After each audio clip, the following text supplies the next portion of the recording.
Tamil cinema நேயர்களுக்கு என்னுடைய அன்பு வணக்கம். வெல்கம் டு எம்டி திரை. இந்த ஷோல நம்ம என்ன பார்க்க போறோம் அப்படின்னா, அவர் லிட்டில் சீக்ரெட் அப்படிங்கிற ஒரு இங்கிலீஷ் திரைப்படத்தினுடைய ரிவ்யூ தான் நம்ம பார்க்க போறோம்.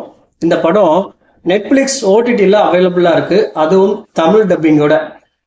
இந்த படத்தை கிறிஸ்மஸ் டைம்ல கிறிஸ்மஸை மையமா வச்சு எடுக்கப்பட்ட ஒரு ரொமான்டிக் டிராமா மூவி அப்படின்னே சொல்லலாம்.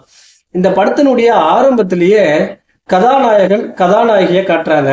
இவங்க ரெண்டு பேரும் ரொம்ப க்ளோஸ் ஃப்ரெண்டா இருக்காங்க சின்ன வயசுல இருந்தே.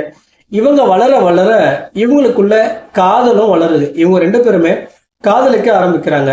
ஒரு கட்டத்துல கதாநாயகி தன்னுடைய வேலை விஷயமா லண்டனுக்கு போக பிளான் பண்றா. இதுல காதலனுக்கு விருப்பம் இல்லை. இதனால ஒரு கட்டத்துல ரெண்டு பேருக்கும் பிரேக்கப் ஆகுது.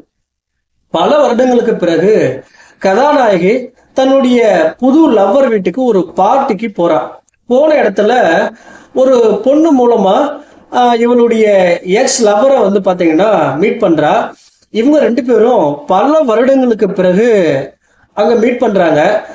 அதற்கு பிறகு என்ன மாதிரியான சம்பவங்கள்லாம் நடந்துச்சு, கதாநாயகனும் கதாநாயகியும் ஒன்று சேர்ந்தாங்களா இல்லையா அப்படின்னு சொல்ல வர படம் தான் அவர் லிட்டில் சீக்ரெட் அப்படிங்கிற இந்த மூவி.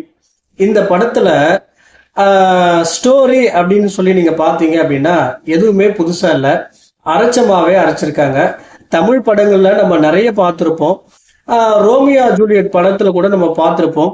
அதே மாதிரியான ஒரு கதைக்களத்தை தான் இந்த படத்தையும் எடுத்திருக்காங்க.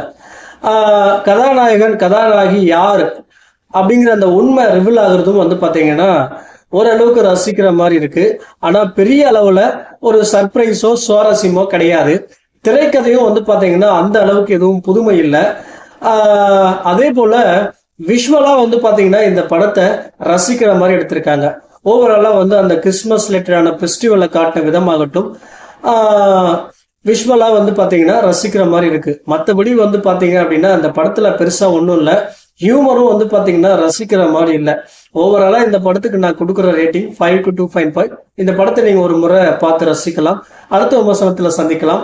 நன்றி, வணக்கம்.